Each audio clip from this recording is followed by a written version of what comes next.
একাদশ শ্রেণীর set theory বা সেট তত্ত্ব এই অধ্যায়টি নিয়ে আলোচনা করছি। সো আজকের লেকচারে আমরা অপারেটিভ প্রবলেম নিয়ে আলোচনা করব। তো প্রশ্নে বলে দেওয়া আছে, যদি এ সমান 2 3 7 9, বি সমান 1 2 3 7 8 হয়, তবে number 1 n of A, number 2 n of B, number 3 A union B, number 4 A intersection B এর মান নির্ণয় করো। তাহলে আমরা প্রত্যেকটা মানগুলো নির্ণয় করবো। তো প্রথমে দেখো এ বলে দেওয়া আছে, বি বলে দেওয়া আছে, প্রদত্ত লিখে নাও।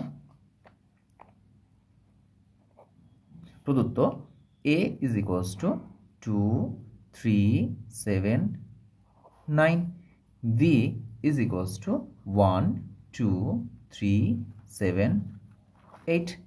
প্রথমে দেখো আমাদের নাম্বার 1 কি বলেছে, এন অফ এ, অর্থাৎ এন অফ এ বলতে কি বোঝায়, এন অফ এ এর মানেটা কি?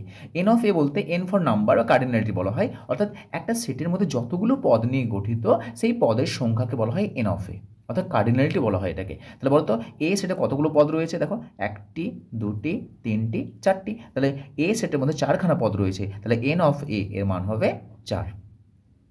Number 2 n of B. আচ্ছা, এন অফ বি বলতে কি, বি সেটের কার্ডিনালিটি বা বি সেটে কতগুলো পদ নিয়ে গঠিত। দেখো বি সেটে কতগুলো পদ রয়েছে, 1 2 3 4 5, টোটাল 5খানা পদ নিয়ে গঠিত বি সেটটি। তাহলে এই বি সেটে যে 5খানা পদ রয়েছে সেই 5টা হলো আমাদের এন অফ বি এর মান, অর্থাৎ এন অফ বি হলো আমাদের 5। নাম্বার 3 কি বলেছে আমাদের, এ ইউনিয়ন বি। তাহলে এ ইউনিয়ন বি আমরা আলোচনা করেছি। সো এ ইউনিয়ন বি এর মান কত হবে, প্রথম এ সেটটাকে লিখে নাও, 2 3 7 9, ইউনিয়ন বি সেটটাকে লিখো 1 2 3 7 8। এ ইউনিয়ন বি এর মান নির্ণয় করবো। সো এ ইউনিয়ন বিতে কিন্তু আমাদের সমস্ত পদগুলো থাকবে। এ সেটের মধ্যে যতগুলো পদ রয়েছে, বি সেটে যতগুলো পদ রয়েছে সমস্ত পদ থাকবে, কিন্তু কোনো পদকে আমরা একের বেশি লিখবো না। তাহলে দেখো প্রথম লিখে নাও 2 3 7 9, 2 3 7 9 লিখলাম। দেখো 1 2 3 7 9 এগুলো আবার লিখবো, কিন্তু যেন দেখবে এখানে এক যেটা লিখে ফেলেছি সেটাকে আর লিখবো না। দেখো 1 লিখেছি, লিখিনি, 1কে লিখে নাও। 2 দেখো 2 এখানে আছে কিন্তু 2 লিখে ফেলেছি, 2কে আর লিখবো না। 3 দেখো 3কে লিখে ফেলেছি, 3কে আর লিখবো না। 7কে লিখে ফেলেছি, আর লিখবো না। 8কে লিখে নাও, তাহলে 8কে লেখা হয়নি। তো এটা হলো আমাদের A union B. A union B বলতে এই এ সেট আর বি সেটের যতগুলো পদ রয়েছে সমস্ত পদগুলো একটা সেটের মধ্যে লিখবো, কিন্তু একটি পদ যেন একের বেশি না লেখা হয়, সেটা হলো আমাদের এ ইউনিয়ন বি। এবং সর্বশেষ আমাদের নাম্বার 4 কি বলছে, A intersection B. So A intersection B. আচ্ছা, এ ইন্টারসেকশন বি বলতে কি বোঝাচ্ছে, যেমন এখানে আমরা এ ইউনিয়ন বিটা করেছি, এ ইউনিয়ন বি হলো সমস্ত পদগুলোকে লিখেছি, আর এ ইন্টারসেকশন বি বলতে এখানে আমাদের কমন, অর্থাৎ সাধারণ পদটা নেব আমরা। কার মধ্যে কমন নেব, এ আর বি এর মধ্যে যে কমনটা রয়েছে। তাহলে এ আর বি এর মধ্যে কমন কে কে রয়েছে, প্রথমে আগে লিখে নেব এ সেটটাকে, 2 3 7 9, ইন্টারসেকশন 1 2 3 7 9। দেখো কমন, তাহলে বলো এই দুটি সেটের মধ্যে কমন কে কে আছে সেগুলোকে মার্ক করে নাও। তাহলে দেখতে পাচ্ছি এখানে আমাদের 1, এখানে 1 নেই। 2 দেখো 2 আছে, তাহলে 2টা কমন। তারপর দেখো 3 আছে, 3টা কমন, 3টা করে নাও। এবং 7 রয়েছে, 7টাকে কমন করলাম। এখানে 9ও আছে, আবার এখানে 9 আছে। আচ্ছা 7 এটা হচ্ছে 8, 7 8 এটা হচ্ছে 8।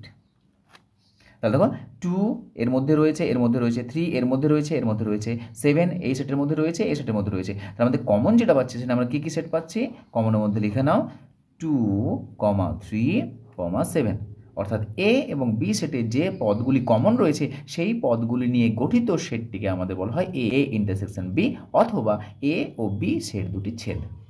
তা আশা করি বুঝতে পেরেছো। তাহলে আমাদের যে প্রদত্ত সেট দেওয়া ছিল সেই প্রদত্ত সেটের n of A, n of B, A union B এবং এ ইন্টারসেকশন বি এর মান নির্ণয় করলাম। প্রশ্নে বলে দেওয়া আছে, দেখো যে যদি এ সমান 1 2 3, বি সমান 4 5 6 হয়, তবে এ ইউনিয়ন বি এর মান নির্ণয় করো। তাহলে প্রদত্ত দেওয়া আছে, আমাদের লিখে নাও। প্রদত্ত এ সমান সেট বলে দেওয়া আছে 1 2 3, বি সেট বলে দেওয়া আছে আমাদের 4 5 6। দেখো এ ইউনিয়ন বি বলেছে। আচ্ছা এ ইউনিয়ন বি বলতে কি বলতো, যে দুটি সেটের যোগ, অর্থাৎ এ একটা যদি সেট হয় আমাদের, বি অপর একটা যদি সেট হয় আমাদের, আর এটা যদি আমাদের সার্বিক সেট বা ইউনিভার্সাল সেট হয়, এটা হচ্ছে আমাদের এ সেট, এটা হলো আমাদের বি সেট, আর টোটালটা হলো আমাদের ইউনিভার্সাল বা সার্বিক সেট। তাহলে এই যে আমাদের এ ইউনিয়ন বি বলেছে, এ ইউনিয়ন বি বলতে টোটালটা, এটা হচ্ছে আমাদের ভেন চিত্র, এ ইউনিয়ন বি এর ভেন চিত্র।